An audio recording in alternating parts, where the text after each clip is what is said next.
por la fisiopatología de la hipertensión arterial. Y la hipertensión es importante porque afecta a la tercera parte de la población mayor de 20 años. Se llama la enfermedad del tercio, o sea, afecta al 30% de la población. Y miren esas curvas en las cuales, o esas líneas en las cuales nos dice que la mortalidad es de acuerdo al valor de la presión arterial. Más presión tienes, más probabilidad hay de morirse. Entonces es una enfermedad o es una afectación muy importante dentro de la población. Está asociado a muchas enfermedades, entonces es importante conocerlo. En el año 2017 y 2018 surgieron muchas controversias respecto a qué valores eran los adecuados de presión arterial. Entonces surgieron dos guías muy importantes, una que fue la guía americana y otra que lo denominamos la guía europea, en la cual diferían mucho respecto al valor adecuado de presión arterial. Desde hace muchos años nosotros considerábamos que hipertensión era a partir de 140 la sistólica y más de 90 la diastólica, que son estos valores que ven aquí, para la guía europea. Entonces, a partir de ahí se consideraba siempre hipertensión arterial. Pero el año 2017 la Sociedad Americana de Cardiología dijo, no, hipertensión la definimos a partir de 130, o sea, la bajó 10 puntos menos la sistólica y 10 puntos menos la diastólica. Y consideraba hipertensión a partir de 130 y a partir de 80 la sistólica y la diastólica respectivamente. Esto generó una controversia que hasta ahorita no termina, pero en el mundo en general la guía americana ha tenido menos consensos, ha tenido muchas más críticas, de tal manera que nos seguimos quedando con la guía europea o con la definición anterior en la cual decíamos que hipertensión era a partir de 140 y a partir de 90 la diastólica. Y hacia arriba se clasificaba en grados. Grado 1 hasta 160 y grado 2 hasta 180. Y a partir de 180 la sistólica se consideraba grado 3. La guía americana consideró esto una nueva categoría, o sea, que lo denominó crisis hipertensiva a partir de 180, lo que para la guía europea es hipertensión estadio 3. Entonces, aún en el mundo existe un poco de controversias. De repente ustedes, algunos médicos lo van a escuchar. No, hipertensión es a partir de 130. Y el otro te dice, no, hipertensión a partir de 140. Entonces, esa controversia surge a partir de la publicación de estas dos guías. Por ahora, yo creo que más adecuado es considerarlo 140. ¿Por qué es importante la hipertensión? Le digo, porque la hipertensión no viene sola, sino la hipertensión se asocia a obesidad, se asocia a diabetes, se asocia a dislipidemia, cardiopatías isquémicas, hipertrofias ventriculares, accidentes cerebrovasculares. Entonces, el riesgo de la hipertensión o el riesgo cardiovascular tiene mucho que ver con el nivel de la presión arterial. Entonces, si un paciente tiene una hipertensión por encima de 180, o sea, ustedes mañana toman la presión a un familiar y lo encuentran 190, miren, esa persona tiene un riesgo cardiovascular muy alto. Significa que la probabilidad de que se muera es muy alta. Frente a una persona que tiene presión alta, estamos hablando de 130, 140, solo comparativamente, ambas personas son hipertensas, pero esta persona que tiene 180, pues su riesgo es altísimo. Entonces, yo les preguntaba en la primera diapositiva, el riesgo de morir por enfermedad cardiovascular es muy alta de acuerdo al nivel de la presión. Y este cuadro nos dice que de acuerdo al nivel de presión, el riesgo cardiovascular es muy alto. Además, que hay otros factores. El hecho de ser fumador, el hecho de tener diabetes, el hecho de tener dislipidemia, de tener algún daño de un órgano, por ejemplo, la enfermedad renal crónica, ya de por sí a esa persona lo clasifican como un riesgo altísimo. Entonces, no todas las personas hipertensas tienen igual probabilidades de fallecer. ¿Quiénes serán aquellos? Los que tienen valores más altos y los que además tienen mucho más factores de riesgo: obesidad, fumador, sedentarismo, antecedentes ya de alguna enfermedad cardiovascular. Esto no es para que se lo aprendan, sino simplemente para presentar que el hecho de que hay aspectos genéticos de la hipertensión arterial en la cual nos dice que algún defecto en alguna parte de estos sistemas que nosotros vamos a ver, del sistema renina-angiotensina, de los receptores alfa, de los receptores beta, de la renina, en alguno de esos factores va a haber algún defecto genético, pero que no explican la cantidad de pacientes hipertensos que hay en el mundo. O sea, las alteraciones genéticas propias de la hipertensión arterial en realidad explican muy pocos casos. La mayoría de casos es una mezcla de alguna alteración genética, que es hereditaria, pero combinado siempre con factores ambientales. Entonces, la hipertensión arterial es una mezcla de características genéticas y características ambientales. Es una suma de. Esto sí es importante que lo aprendan, estos tienen que aprenderlo porque estos son los determinantes de la presión arterial. La presión arterial depende directamente del gasto y depende directamente de la resistencia periférica o de la resistencia que ofrecen los vasos sanguíneos. El gasto cardíaco es la cantidad en tiempo que va saliendo de volumen de la sangre del corazón en función del tiempo, o sea, en determinados minutos, depende a su vez de qué cantidad de sangre está saliendo. Significa el volumen de sangre o volumen sistólico, o sea, por cada latido, cuánto volumen sale. Y también depende de la frecuencia cardíaca, o sea, con qué frecuencia está latiendo el corazón. Entonces, y la resistencia periférica dependerá de la estructura de los vasos, de la función de los vasos, pero no de cualquier vaso. Nosotros veíamos la semana pasada que habían vasos de resistencia en el corazón. Lo clasificábamos como R1, R2, R3. Y decíamos, el R1 no ofrece resistencia, pero sí los vasos R2 intramiocárdicos o los vasos R3 prearteriolares. Aquí estamos hablando exactamente de esos vasos pequeños. Aquí en el libro la ponen como ese tamaño, de 10 a 400 micras. O sea, son vasos muy pequeñitos. O sea, no estamos hablando de la resistencia de la aorta, no estamos hablando de las arterias carotídeas, sino de las muy pequeñas arterias. O sea, cuando nos referimos a resistencia, nos hablamos de resistencia de pequeños vasos. La frecuencia cardíaca, a su vez, está determinado principalmente por el sistema simpático y parasimpático, y el volumen sistólico depende, a su vez, de qué cantidad o con qué fuerza se va contrayendo el corazón y qué volumen de sangre tienen en general las personas.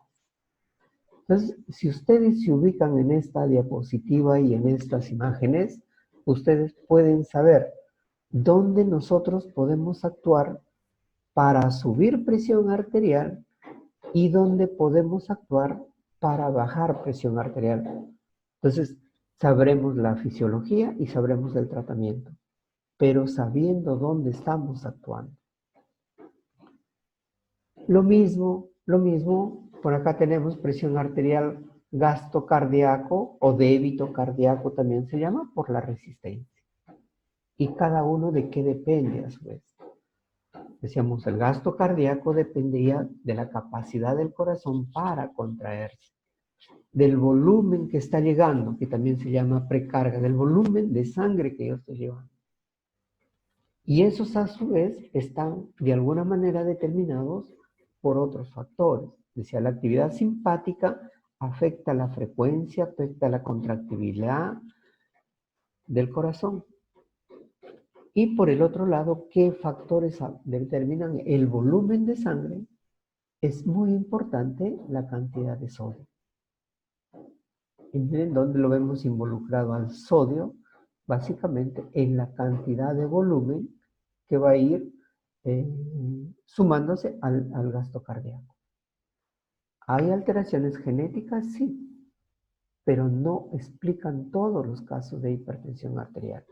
O sea, explican casos muy puntuales. Más bien decíamos, es una mezcla de alteraciones genéticas y alteraciones ambientales. La obesidad, vamos a ver por ahí en las diapositivas, está relacionada con una gran actividad simpática. Hay factores del endotelio o disfunciones endoteliales que también la vamos a ver. Del endotelio, estamos hablando de los vasos.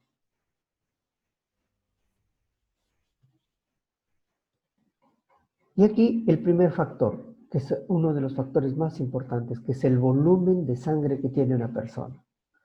Si una persona tiene un volumen de sangre ahorita o que lo pierde por un sangrado, pierde volumen, o versus otra persona a quien le estamos poniendo un suero a veces sin necesidad. Estamos disminuyendo volumen y estamos aumentando volumen.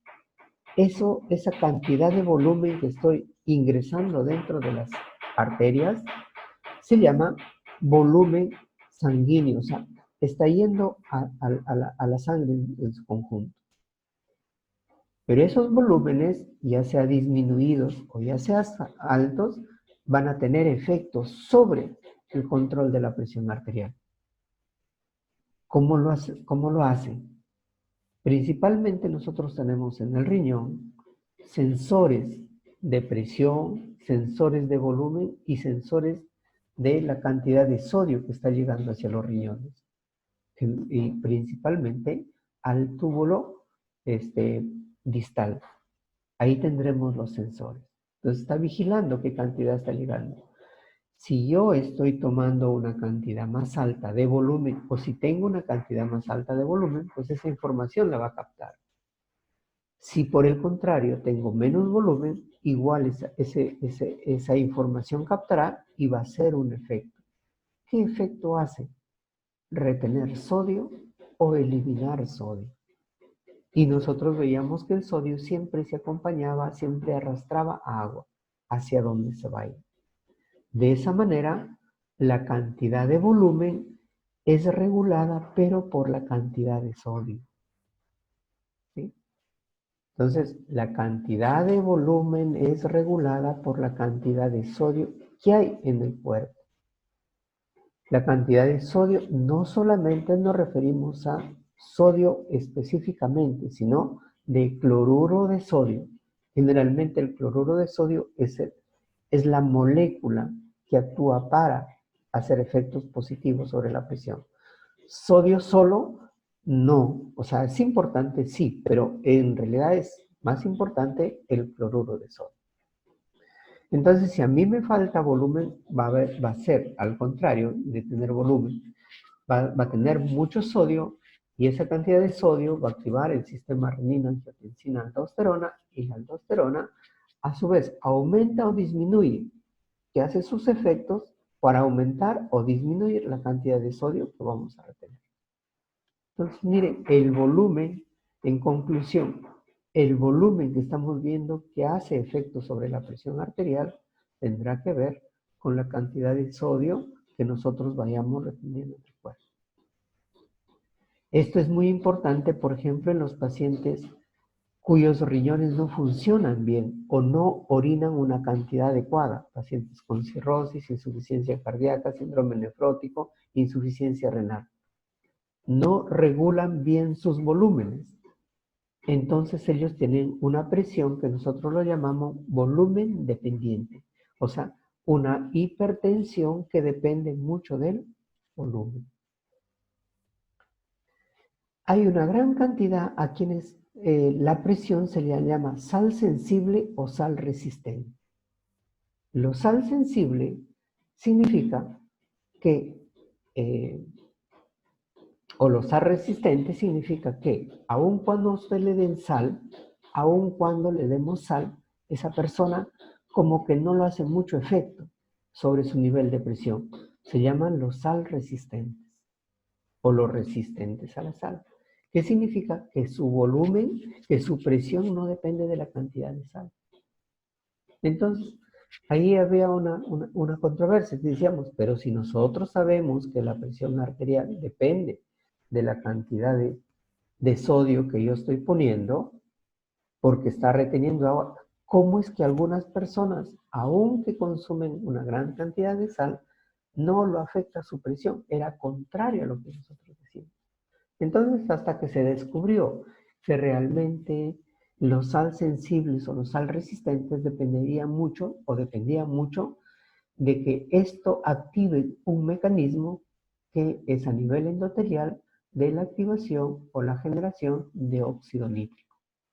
El óxido nítrico ya lo vamos viendo en varios factores, lo hemos visto en el shock o en el shock séptico, lo hemos visto la semana pasada en los infartos, en las cardiopatías isquémicas, y ahora lo vemos relacionadas con las actividades del endotelio a nivel de la generación de hipertensión arterial.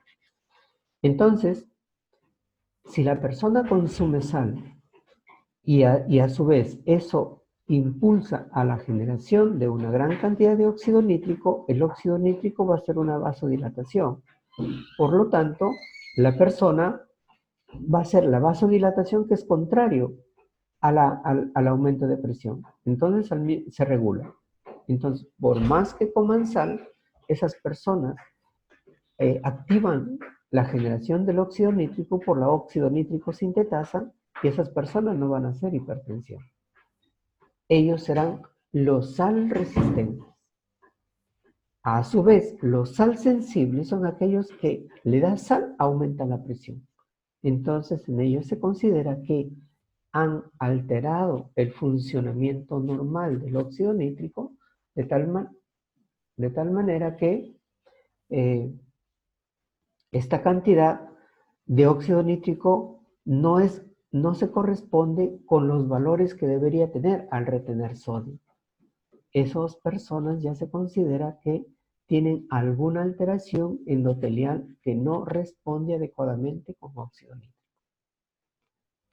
En conclusión de esta diapositiva, los sal resistentes y los sal sensibles dependen de que activen o no adecuadamente el óxido nítrico a nivel endotelial.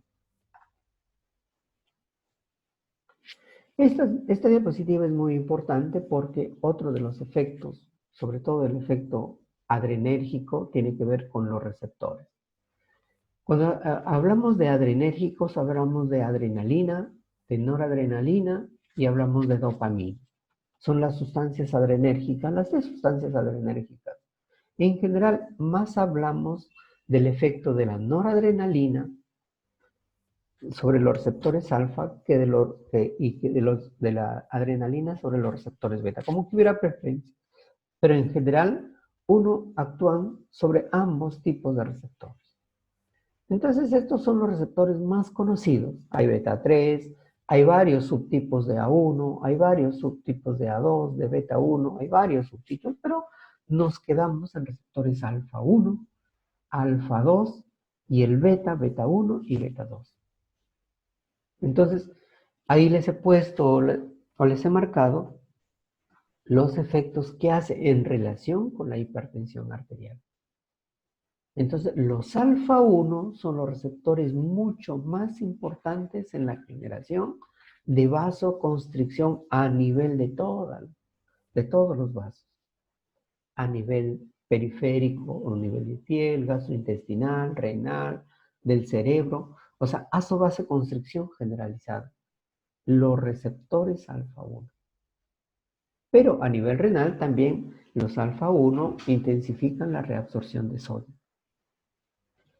A su vez, los alfa 2 son receptores que están ubicados en la membrana presináptica. En la membrana presináptica preganglionar. Y a su vez actúan como un mecanismo de retroalimentación negativa. ¿Qué significa? Que como la adrenalina o la noradrenalina se están liberando a partir de vesículas presinápticas, entonces los receptores alfa 2 son bloqueadores de la liberación de las vesículas. En otras palabras, no deja que se libere noradrenalina, de tal manera que es un regulador negativo. Si yo activo alfa 2, no habrá liberación de noradrenalina ni adrenalina. El efecto es totalmente contrario a lo que hace alfa 1. Alfa 1 será vasoconstricción, alfa 2 será vasodilatador. A su vez, los receptores beta, los beta 1 son eminentemente de una acción cardíaca, de una acción, se llama selectividad cardíaca. Y tienen que ver con las funciones del corazón, pero con la mayor función, o sea, con el cronotropismo, dromotropismo, inotropismo, aumentando la fracción de eyección, o sea, hacen funcionar más, o sea, son estimuladores. Y a su vez también en el riñón, y es mucho más conocido este efecto que sobre los receptores alfa 1, actúan la liberación de renina en las células yuxtaglomerulares. Mire, el receptor alfa 1, perdón, el beta 1 es eminentemente aumentando presión, lo mismo que alfa 1, aumentan presión. Pero a su vez el beta 2, o sea, miren, así como teníamos alfa 2 en la cual se oponía a los efectos, el beta 2 también se opone a los efectos. Entonces, lo que pasa es que habrá algunos medicamentos, por ejemplo, que son mucho más selectivos, pero es difícil que haya un medicamento que actúe solo sobre receptores beta 1. Algunos lo dicen la cardioselectividad, o sea, como que actúan, pero no por eso significa que no actúan sobre los otros músculos.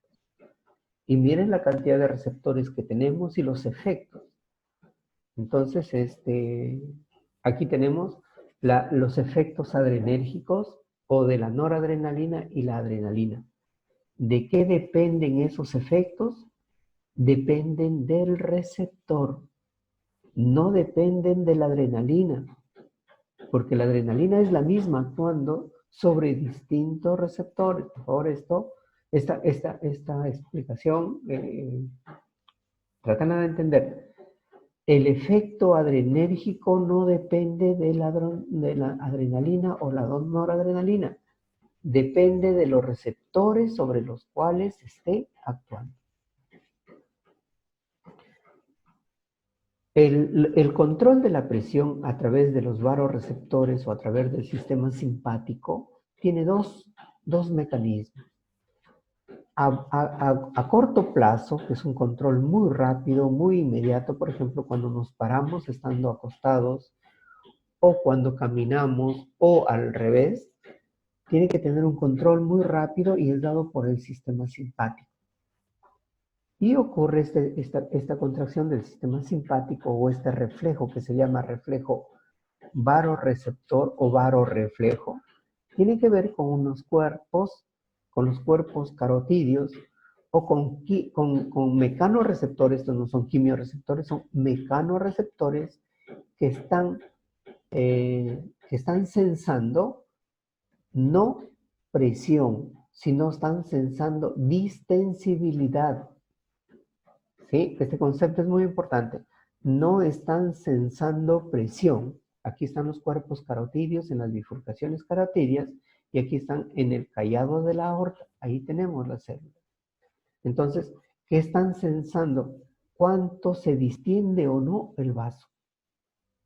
Por eso, en personas mayores, en personas diabéticas, donde estas partes están llenas de colesterol, ya no actúa bien este vasoreceptor. Entonces tenemos los efectos de la hipotensión ortostática en personas mayores, en personas diabéticas, en personas ancianas la hipotensión ortostática, o sea, se van a parar bruscamente y se caen, porque no funciona este varoreceptor, porque estas zonas están llenas de aterosclerosis o ya no funciona adecuadamente este reflejo. Entonces, ¿cómo funciona? Le decía, no detecta presión, detecta distensibilidad. Claro que finalmente la distensibilidad es ejercida por la presión, pero está ejerciendo, está sensando que el hecho, estas arterias, estas fibras se distienden y lo distorsionan. Mientras hay una mayor distensión, hay una mayor frecuencia de descargas de este sistema varoreceptor. Es como un reflejo. Entonces un reflejo tiene un estímulo, que el estímulo será la distensión. Tiene un receptor, que aquí serán los cuerpos carotídeos.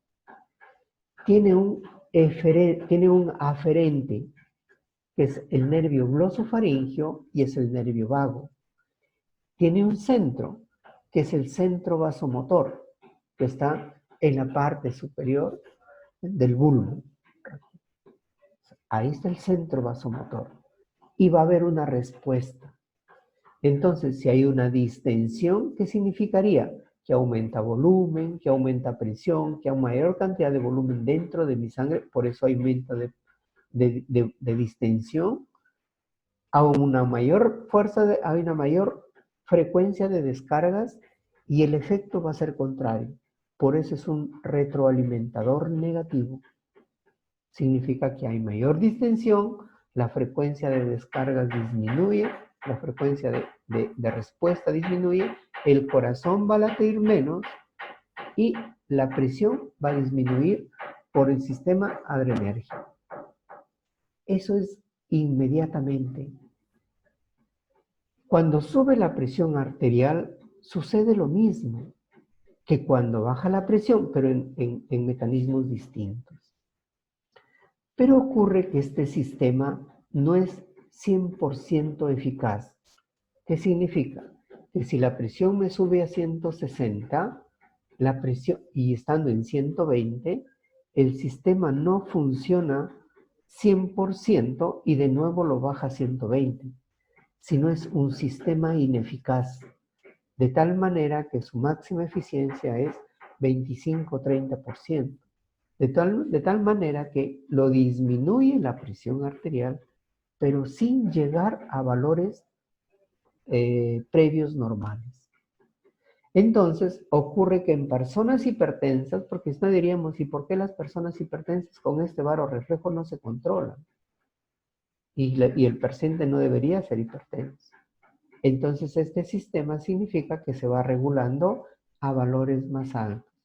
Entonces, lo que previamente era normal 120, después de un mes, 2 meses, o sea, a largo tiempo, lo normal para él ahora es 140. Lo normal para él ahora será 160. Entonces, el varoreceptor se va regulando a valores mucho más altos. Y ahí es donde falla para hacer el control de la presión arterial. Los receptores del sistema simpático, sobre todo, o sea, los receptores de adrenalina, tienen un mecanismo de control que se llama regulación de los receptores. Significa que cuando mi presión está muy alta, estos receptores, por ejemplo, los alfa receptores, alfa 1 receptores, es como si se escondieran. Se regulan, como que no se inducen una mayor formación y no se inducen una mayor afinidad. O al revés, cuando las presiones están muy altas, hacen lo contrario, o sea, una regulación a través del sistema del receptor.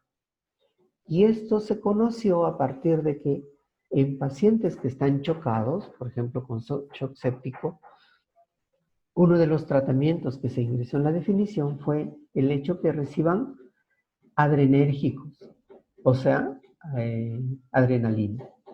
Entonces ocurría que las primeras horas, nosotros decimos los 48 horas, el sistema funciona muy bien frente a noradrenalina, o sea, la presión sube en respuesta a la cantidad de noradrenalina que le estamos poniendo. Pero pasadas las 48 horas entran en un proceso que se llama taquifilaxia.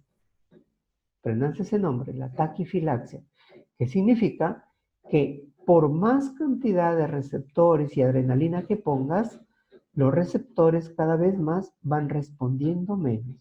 Entonces, el efecto de la adrenalina, con el paso de las horas y los días, va perdiendo efecto.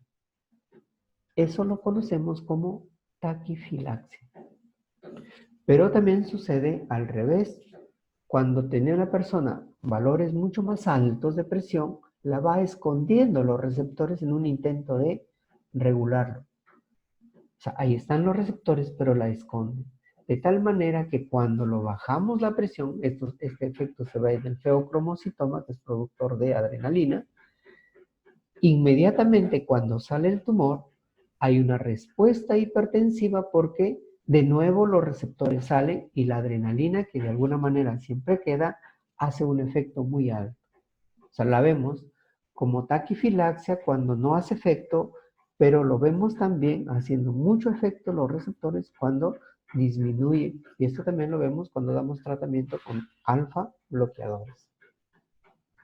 Este es el sistema del vasoreceptor, control de una manera inmediata.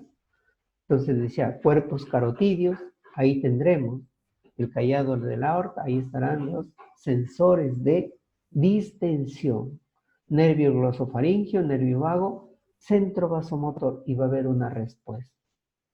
La respuesta inmediata va a tener que ver con el sistema simpático y vasoconstricción inmediata, y a nivel del corazón con aumento de frecuencia cardíaca, inotropismo o disminución, dependiendo del efecto que se necesita.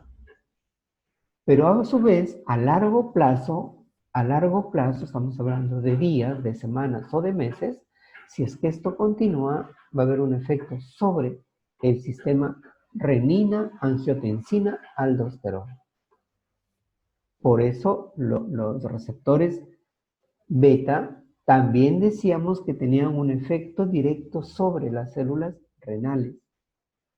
¿Sí? Entonces, no solamente es a nivel de los vasos, haciendo vasoconstricción o vasodilatación, sino también a nivel renal y a nivel de la corteza suprarrenal. Ya lo vamos a ir viendo después.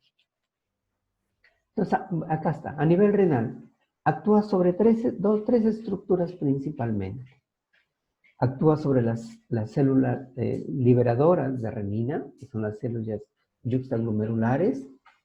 Actúa sobre los túbulos directamente, del túbulo contorneado distal sobre todo, y actúa directamente sobre los vasos de la estructura renal, sobre los vasos pequeños renales. Entonces el efecto alfa, ya hemos dicho, el efecto alfa principalmente tiene que ver con los receptores alfa 1, vasoconstricción. Decíamos, hace vasoconstricción donde sea que estén los vasos, inclusive en el riñón. Y eso será la vasoconstricción renal, productora de los efectos del sistema simpático en el riñón. Vasoconstricción. A nivel de los túbulos, decía, actuaba sobre los receptores beta y hacía una mejor reabsorción de sodio. Aumentaba la reabsorción de sodio. Y sobre las células yuxtaglomerulares, que los estimula a liberar renina. Mire, los tres efectos se suman para hacer hipertensión arterial. Por eso la estimulación simpática es tan importante a largo plazo, porque genera hipertensión no solamente de una manera inmediata, por el sistema simpático y de la vasoconstricción de todos los vasos, sino a nivel renal a largo plazo, actuando sobre las células yuxtaglomerulares, sobre las células tubulares y directamente sobre los vasos del riñón. ¿Sí? De esta parte no se olviden, porque es la parte como el sistema simpático actúa sobre el riñón. La obesidad decíamos que se asociaba mucho a hipertensión arterial. Entonces, hay varios mecanismos. Unos dicen que podría ser la hipoxia, la acidosis propias de una persona que no respira adecuadamente, o sea, las personas con obesidad están haciendo periodos de apnea, están haciendo periodos de hipoxia, acidosis respiratoria, como en algún momento estamos viendo, y esos actúan sobre los quimioreceptores. A su vez, estimulan la respuesta simpática, que ya vimos todos los efectos que hace el sistema simpático. Y a su vez actuaría sobre el endotelio, donde hay un balance entre factores dilatadores y factores constrictores. A nivel del endotelio siempre hay un balance entre factores que hacen vasoconstricción y factores que hacen vasodilatación. Ese balance determina qué hace la persona, si vasoconstricción o vasodilatación. Ese balance, y hay algunos factores que lo impulsan hacia un lado u otro. Por ejemplo, decía, si no fabrico óxido nítrico, que es la sustancia más importante, esa persona no va a hacer vasodilatación. Si yo genero una gran cantidad de endotelina, que es un vasoconstrictor, el mismo. Si yo no genero, estoy tomando AINES que actúan sobre la generación de prostaglandina C2, que es un vasodilatador, igual lo afectaré. Miren cómo ingresan todos los factores a explicarnos y por qué muchas personas que están tomando AINES tienen presión arterial. Pero también hay otros mecanismos. Esa será la activación simpática generada por la obesidad, que tiene que ver con la hipoxia, tiene que ver con la acidosis y con la hipercambia. Pero a su vez, los pacientes obesos decíamos que tenían una resistencia natural a la insulina. Y veíamos que la resistencia hacia la insulina se asociaba mucho a un procesos inflamatorios propios de la obesidad, propios del tejido adiposo. Y el tejido adiposo nosotros veíamos que producía un factor que tiene que ver con el sistema renina-angiotensina-aldosterona, ese angiotensinógeno. Entonces, produce una gran cantidad de angiotensinógeno. Entonces, por varios mecanismos nosotros vamos a encontrar que el obeso tiene una hipertensión arterial. ¿Dónde se vio esto? Se vio en las noches que los pacientes obesos tenían unas hipertensiones muy severas en las noches asociados a taquicardia. Entonces por ahí se fue descubriendo que el involucrado era el sistema simpático. Por eso, miren, cuando nosotros encontramos así un poco las causas, es muy fácil que nosotros demos tratamientos. Por ejemplo, esta persona, si nosotros decimos que el obeso es principalmente una sobreactividad simpática, es pues muy fácil pensar que lo que lo vamos a dar es beta bloqueadores o bloqueadores de este sistema. Y el efecto va a ser inmediato. El feocromocitoma, que igual nosotros decíamos que era un tumor productor de catecolamina, noradrenalina o adrenalina o dopamina, porque es una cadena de adrenérgicos, y finalmente sale como adrenalina y sale como noradrenalina principalmente, con sus efectos propios de una estimulación simpática, solamente que aquí lo está produciendo un tumor, no está siendo en respuesta a el sistema simpático con sus fibras postganglionares que está liberando gran cantidad de adrenalina.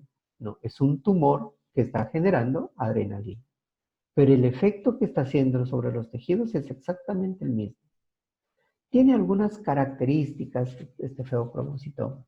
Por ejemplo, que el tumor se libera en llamaradas, se llama por episodios, o sea, tiene unos episodios de hipertensión severa y de nuevo tiene episodios en los cuales la presión está normal. O sea, es de repente una manera como determinar lo que es un feocromocitoma. Y la otra manera, pues muy simple, es determinar los restos del metabolismo. La adrenalina se libera y en 3 minutos ya no hay en el cuerpo. De tal manera que nosotros lo que vamos a buscar a veces son los metabolitos de la noradrenalina o adrenalina. Entonces, para diagnosticar esto. Entonces, les decía, es una hipertensión muy severa, pero que ocurre en episodios. No es todo el día, toda la noche, 3, 4, 5 días, todo el tiempo hipertenso. No, sino es por episodios, por llamaradas se llama. Y el sistema renina-angiotensina-aldosterona es un solo sistema muy grande que en general está involucrado los vasos, está involucrado el riñón mismo, y sus estructuras del riñón, está involucrado también la glándula suprarrenal con la producción de la aldosterona. Entonces es todo un sistema. En general, ¿qué está sensando? O sea, o en respuesta a qué se está liberando este sistema. Y generalmente el riñón lo que está liberando es renina, células productoras de renina que hemos visto ahí, son células iuxaglomerulares. Entonces, estas células lo que está sensando es qué cantidad de sodio, qué cantidad de presión y qué cantidad de respuestas simpáticas están llegando hacia el riñón. A veces la simplificamos y decimos, está sensando la cantidad de sodio y la cantidad de presión que está llegando hacia el riñón. Entonces, es un regulador de presión. Siente menos presión o siente más presión y va a ser sus efectos. A su vez, tiene algunos factores que lo inhiben. Y ahí vemos las prostaglandinas, el efecto de la prostaglandina E2 a nivel renal. Esto lo vamos a conocer muy bien cuando hablemos de la injuria renal aguda en respuestas a los antiinflamatorios no esteroideos. El péptido natriurético auricular, la vasopresina, que también están influyendo en esto. O sea, factores que van a influir sobre la liberación de renina, porque el primer mecanismo aquí es la liberación renina. El angiotensinógeno, nosotros decíamos, es liberado o es formado en el ver del hígado, pero en general se considera que muchos tejidos liberan o producen angiotensinógeno. Uno de los tejidos que hemos visto ya involucrados con la producción de angiotensinógeno era las células, los adipocitos, cuando había un exceso.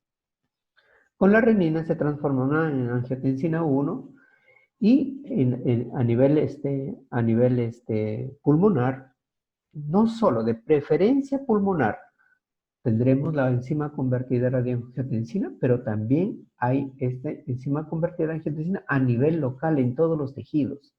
Solo que preferentemente, o sea, en mayor cantidad, está a nivel pulmonar, donde la angiotensina 1 es transformada en angiotensina 2 y la angiotensina 2 es el efector, actuando sobre receptores de angiotensina 2. Vamos a ver otras diapositivas de los receptores de angiotensina 2.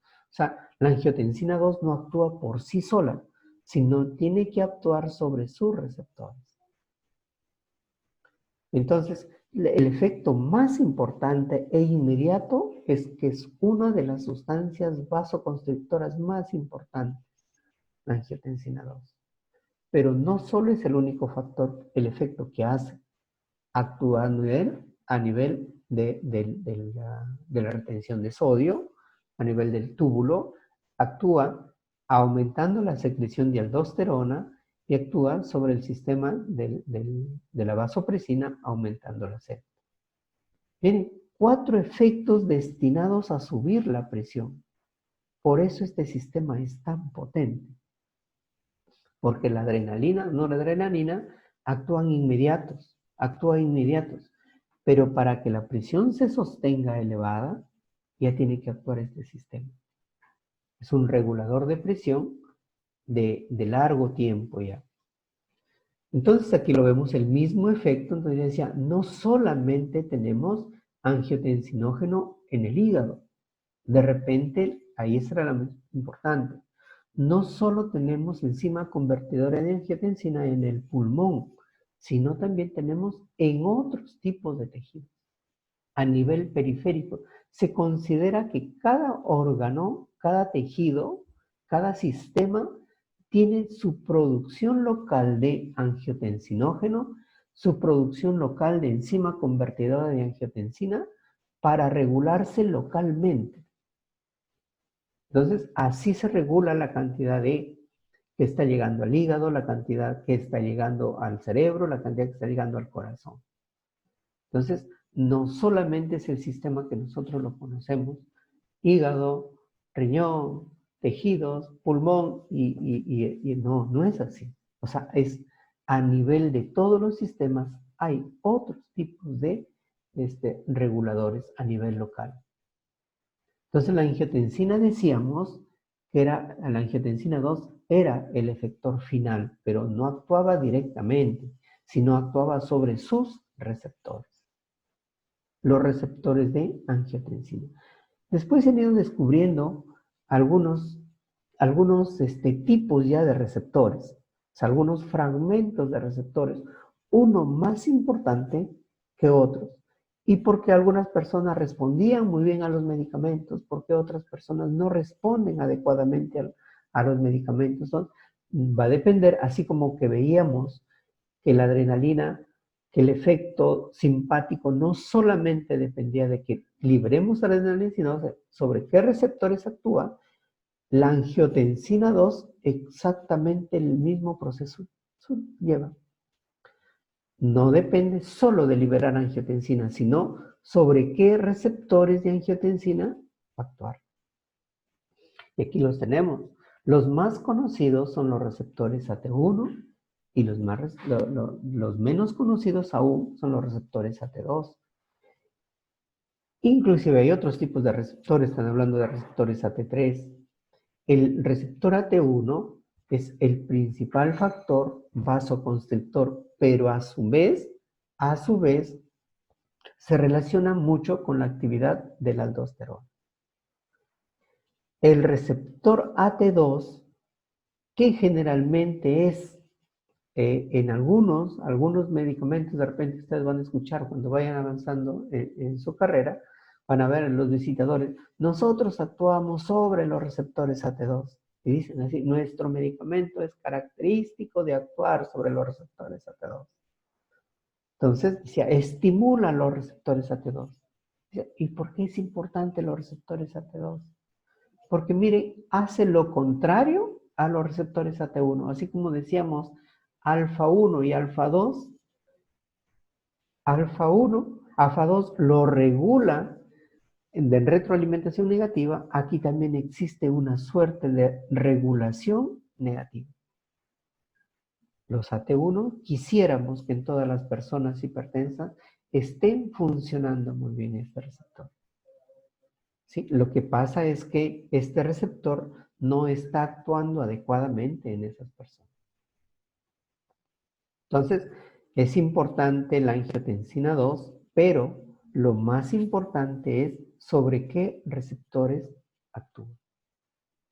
Y la aldosterona, porque esto es una cadena, angiotensina ya está haciendo los efectos sobre sus receptores, pero no termina la cadena ahí.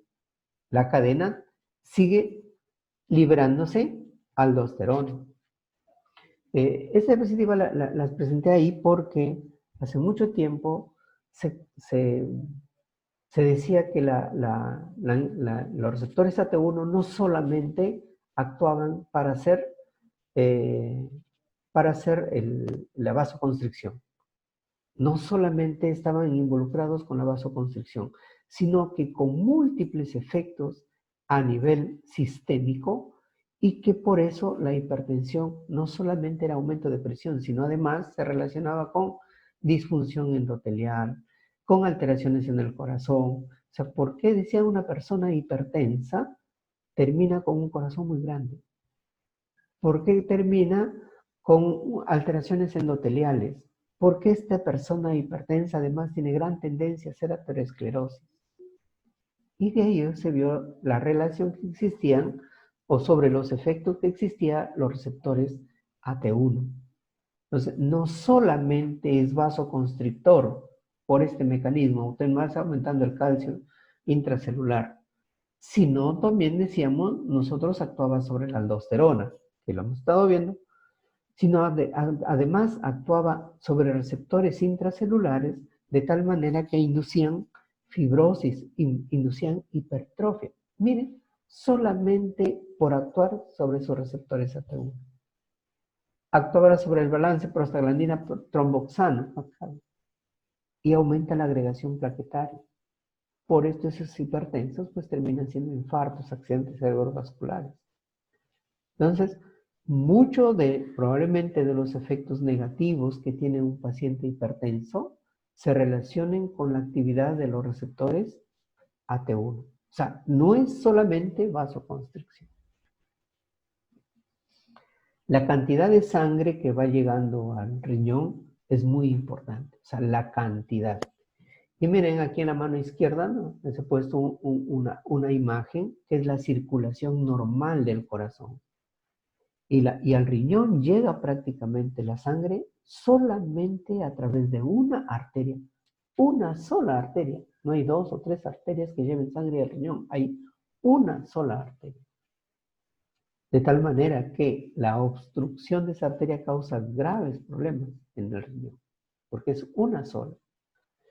Y en el riñón se va dividiendo de una manera progresiva hasta llegar a estas arterias que se llaman las arterias arcuatas, y a partir de ahí salen las arteriolas aferentes. O sea, estas de aquí, estos pequeñitos transversales que lo ven ahí, son el inicio de las arteriolas aferentes.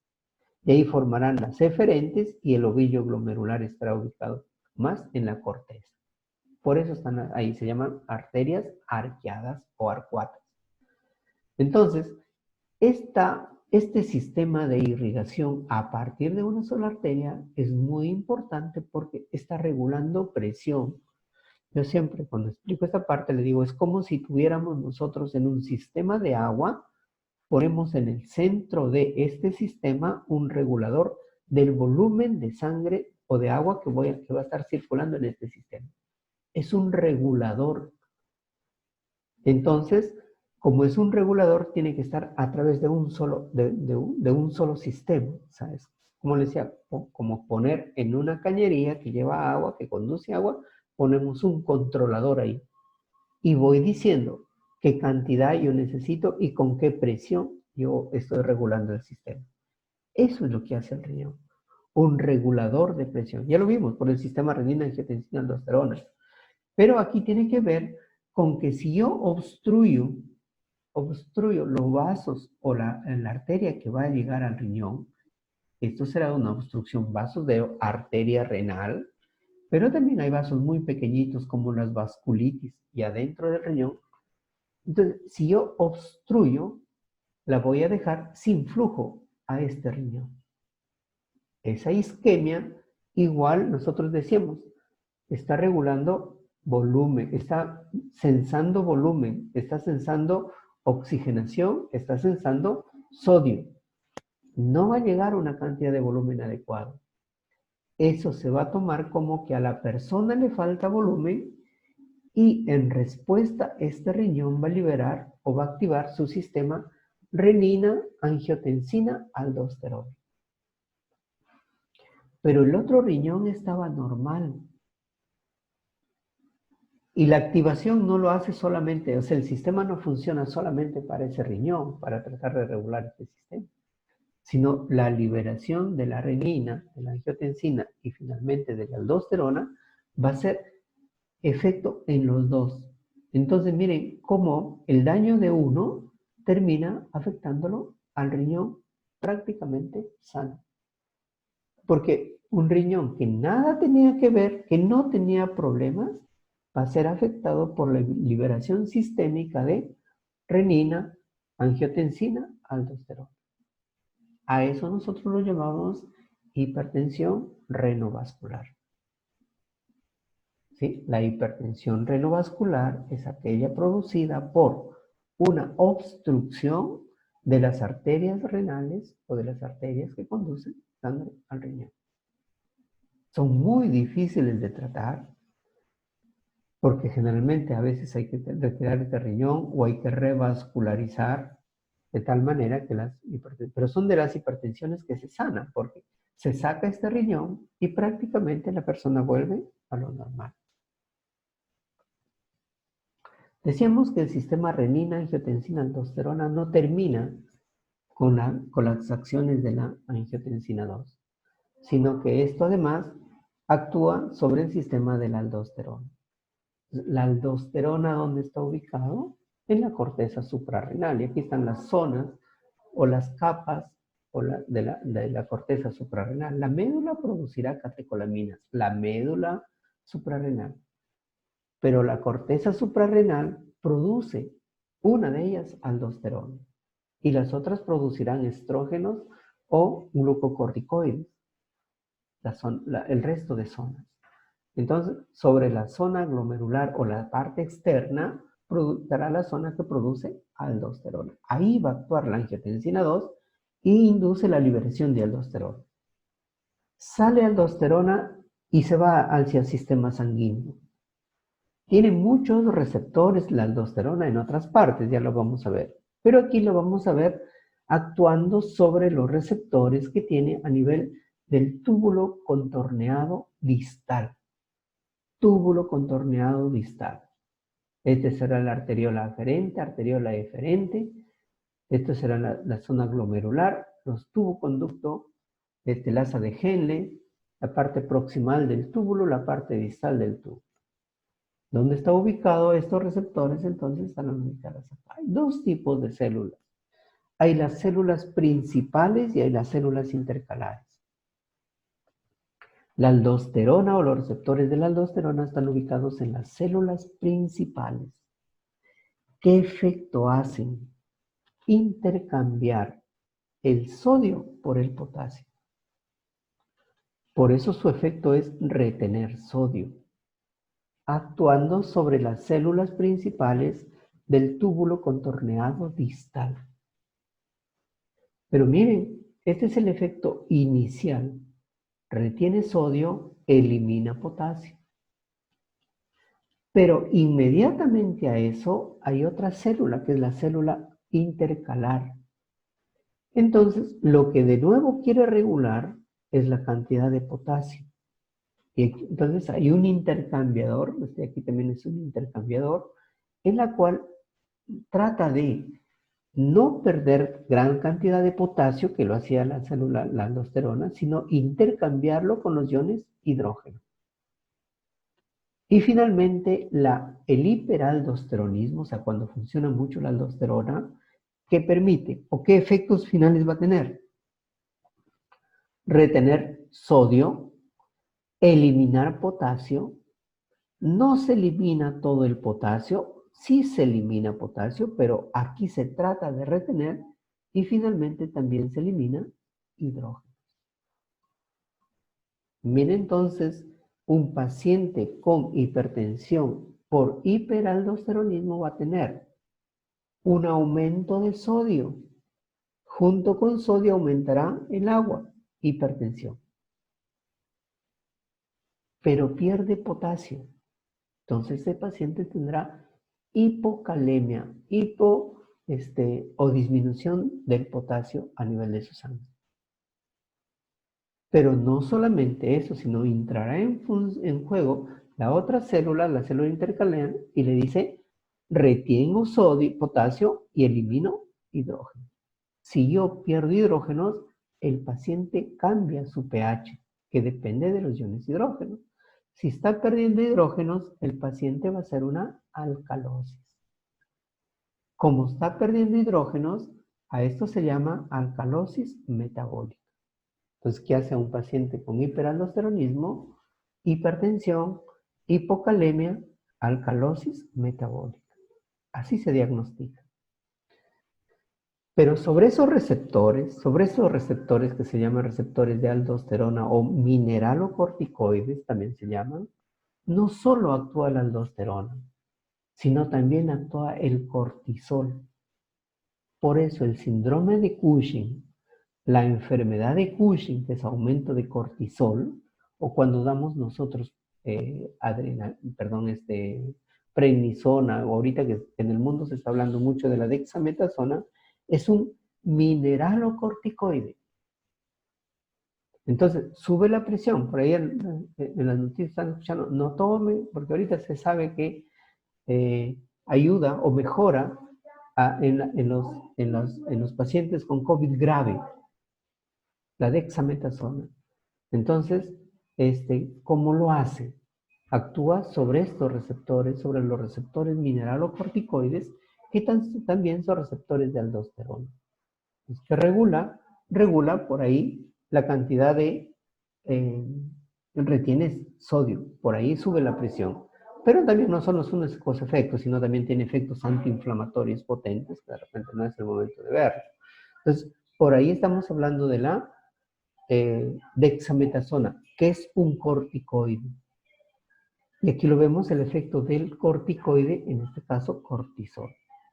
Entonces, cuando ustedes digan de qué manera la dexametasona, de qué manera el corticoide, de qué manera la enfermedad de Cushing genera hipertensión, es porque el corticoide actúa sobre los receptores de aldosterona.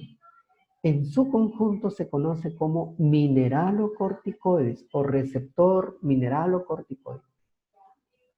Y hace el efecto que hemos visto, la aldosterona. Pero ahora como unos 15 años, se vio que un medicamento muy antiguo, que en realidad debe tener alrededor de 70 o 80 años, un medicamento muy antiguo que es un inhibidor de los receptores de la aldosterona, tenía efectos muy buenos sobre la insuficiencia cardíaca. O sea, se vio que mejoraban los pacientes, disminuía un poco o mejoraba el funcionamiento de los pacientes con insuficiencia cardíaca. Entonces, ¿cómo un medicamento que es un inhibidor de los receptores de la aldosterona, cómo está relacionada con que mejore en la insuficiencia cardíaca?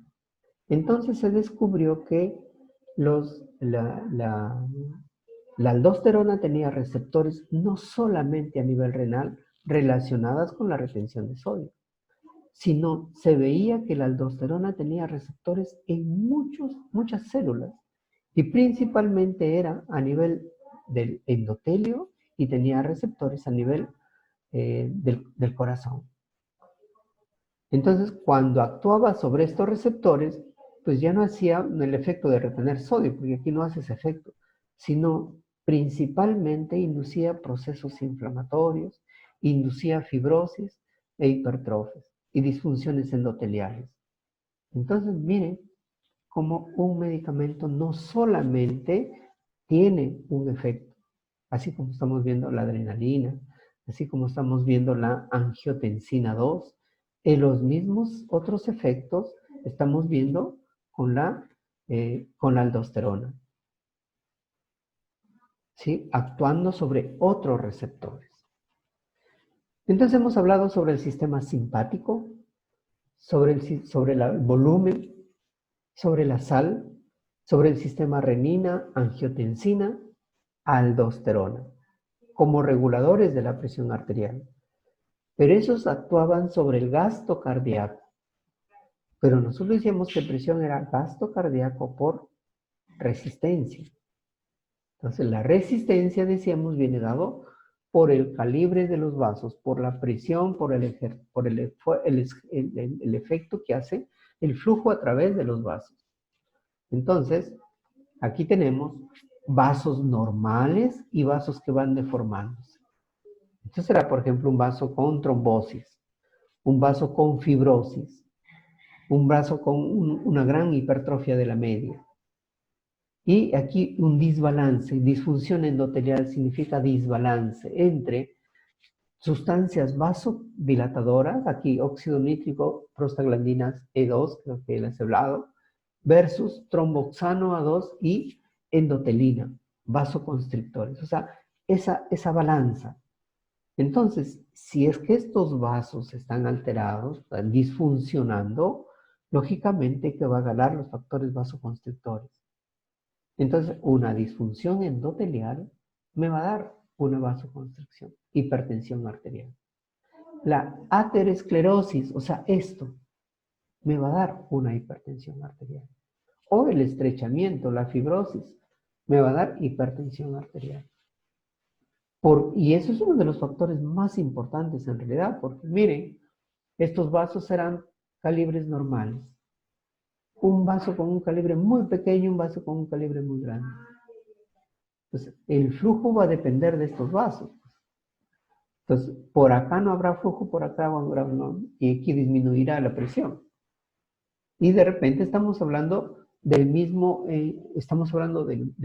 diámetro en general, pero aquí, por ejemplo, una se dilató y otra hizo vasoconstricción. Entonces, de acuerdo a cada órgano que se vaya dañando, habrá una vasoconstricción. Y ahí tienen que ver las autorregulaciones. Hablamos de autorregulación cerebral, hablamos de autorregulación hepática, autorregulación renal, a partir de los factores que hagan cambiar esto. El sistema simpático, la adrenalina, hará estos sistemas cuando todos están bien, vasoconstricción, vasodilatación. ¿Por qué es tan importante ¿por qué es tan importante la resistencia? Porque, les decía, la resistencia actúa a la cuarta potencia. El gasto cardíaco era gasto por resistencia, pero la resistencia tiene que ver directamente o inversamente con el radio de los vasos. Pero el radio de los vasos es a la cuarta potencia, que significa que los otros pueden ser una vez, mientras el radio es 4 veces el efecto que hace sobre la presión arterial. Entonces, si nosotros decimos de estos factores, ¿cuál es el más importante? Será el radio de los vasos. O sea, los mecanismos a nivel de los vasos. Porque es la cuarta potencia del radio. Y los vasos también se van remodelando, o sea, de acuerdo a cómo está la presión, de acuerdo al envejecimiento, de acuerdo a los factores que libera una gran cantidad de adrenalina, decíamos que libera una gran cantidad de adrenalina, o sea, esos van generando, por ejemplo, los fumadores, que nosotros hemos visto, los fumadores, decíamos, hacía la nicotina, un gran efecto vasoconstrictor. Entonces, en la medida que estemos ejerciendo esos efectos, las arterias se van a ir remodelando. En la medida que vaya habiendo aterosclerosis, como hemos visto la vez anterior, se irá remodelando. Significa que los vasos van cambiando.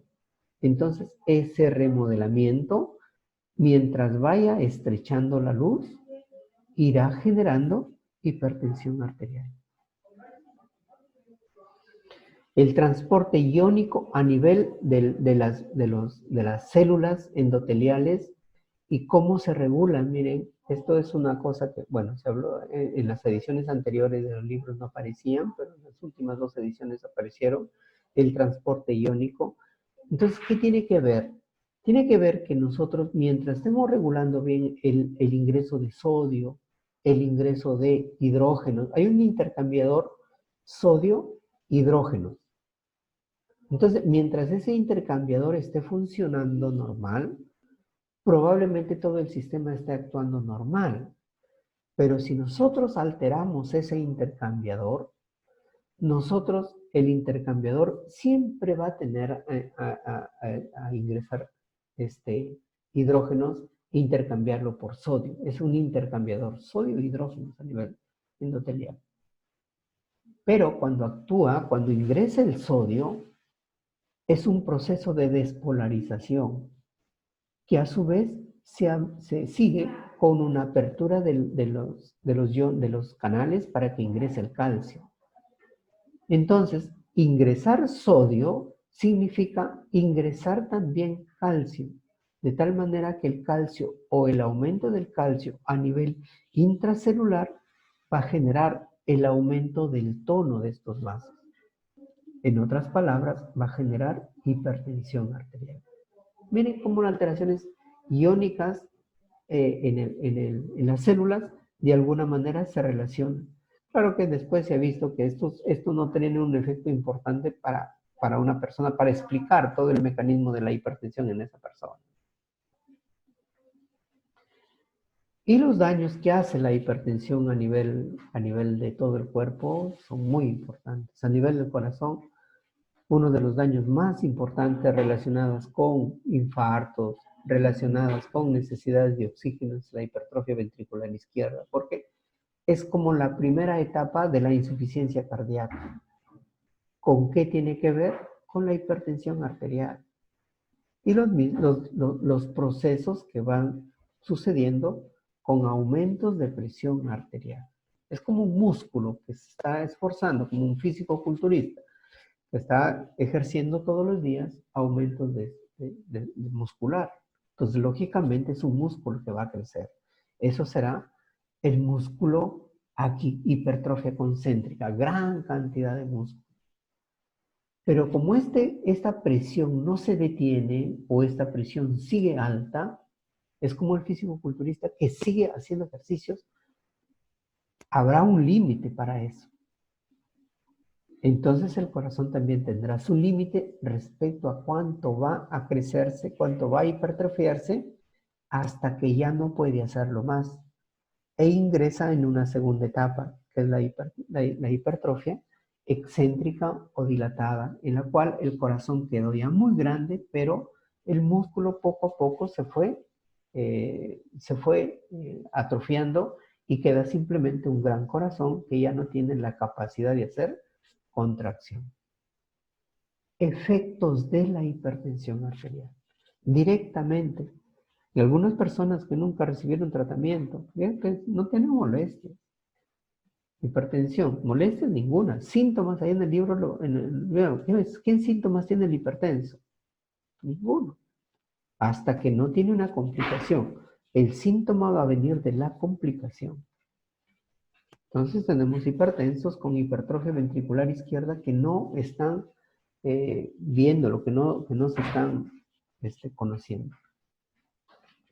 Y esta es una de las últimas relaciones que existen de hipertensión con el estado inmunitario. Nosotros lo veíamos cuando veíamos en el shock séptico, les decía, hay una respuesta inflamatoria y hay una respuesta antiinflamatoria.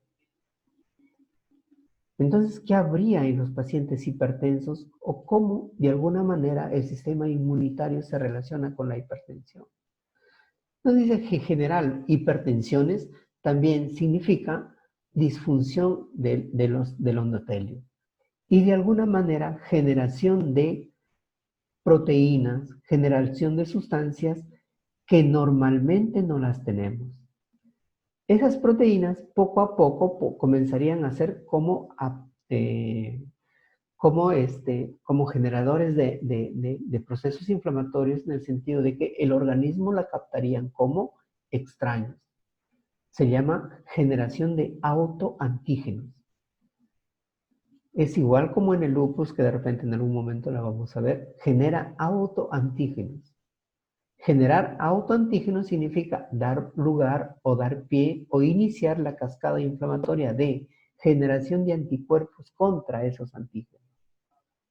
Y lo mismo estaría sucediendo aquí, fruto de la presión incrementada. Entonces habría autoantígenos, presentación de esos autoantígenos por células dendríticas se hace a los linfocitos T y los linfocitos T comenzar a generar una respuesta inflamatoria dado principalmente por la interleuquina 6, el factor de crecimiento fibroblástico beta. Entonces, ¿qué hacían estas interleuquinas? La interleuquina 6, nosotros lo veíamos, que era una sustancia que se relacionaba mucho con el funcionamiento del endotelio. El factor transformante beta, nosotros lo veíamos como sustancias que inducían a la proliferación. Entonces, de alguna manera, nosotros relacionamos aquí, miren, o cómo se intenta relacionar la hipertensión con un proceso inflamatorio. No se conoce, o sea, no significa que todos los hipertensos ahora lo vamos a dar antiinflamatorios o lo vamos a dar moduladores de esto y se controla la presión. Estamos viendo que la presión básicamente es que tiene muchas causas, que se relaciona con muchos factores. La diabetes, usualmente nosotros como si fueran sinónimos, diabetes e hipertenso. O sea, es un diabético, es hipertenso. Entonces, ¿cuál es el mecanismo? Entonces veíamos que el diabetes tipo 2, sobre todo los diabéticos 2, comienzan con una resistencia a la insulina. La resistencia a la insulina usualmente comienzan a producir un aumento de óxido nítrico que activa, que causa vasodilatación. Las primeras etapas, la de resistencia a la insulina, o sea, cuando aumenta gran cantidad de insulina. Las primeras etapas de la diabetes. Esa vasodilatación causada por el óxido nítrico activa de alguna manera la disminución de la presión sobre el sistema carotídeo y activaba el sistema simpático. Y este es el mecanismo del vasoreceptor. Pero decíamos, el vasoreceptor es a corto plazo y es a largo plazo. A corto plazo es la vasoconstricción inmediata, pero a largo plazo es la activación del sistema renina, angiotensina, aldosterona, que comienza a reabsorber sodio. Al comenzar a reabsorber sodio, comienza a aumentar la presión arterial. Por el otro lado, cuando el paciente ya es diabético mucho tiempo, nosotros hemos visto que tiene complicaciones crónicas la diabetes y se relacionaba mucho también con la aterosclerosis y con la disfunción a nivel del endotelio. Todo esto traería infartos, trombosis, rigidez a nivel del vaso, que a su vez aumenta la presión arterial. Miren, mecanismos como la diabetes. Les decía, es como si fueran hermanos, diabetes e hipertensión, ahí van de la mano, los dos, uno jalándolo al otro. En general, hipertensión primaria o esencial, generalmente hablamos de hipertensión y nos referimos a hipertensión primaria. Cuando hablamos de hipertensión secundaria, hablamos de una causa. Feocromocitoma hemos visto, la hipertensión renovascular que lo hemos visto el hiperaldosteronismo, el síndrome de Cushing. Hay otros que son menos importantes, pero igual generan la hipertensión. Está agromegalia, por orden del crecimiento, igual como generador de hipertensión. Está el hipertiroidismo como generadores de hipertensión arterial. Entonces, pero cuando hablamos de hipertensión primaria, nos referimos a la mayor cantidad de la población. En general se calcula que el 5% de los pacientes hipertensos, 5% es por alguna causa secundaria y 90 o 95% es primaria. O sea, no se tiene una cosa como que puntual, o sea, estrictamente por esto es. Por eso no lo podemos curar, sino lo podemos solamente dar tratamiento y controlar. No nos queda otra en este paciente. Entonces, la hipertensión primaria o esencial o idiopática también se llama, es una mezcla que yo les diría de factores ambientales y factores genéticos.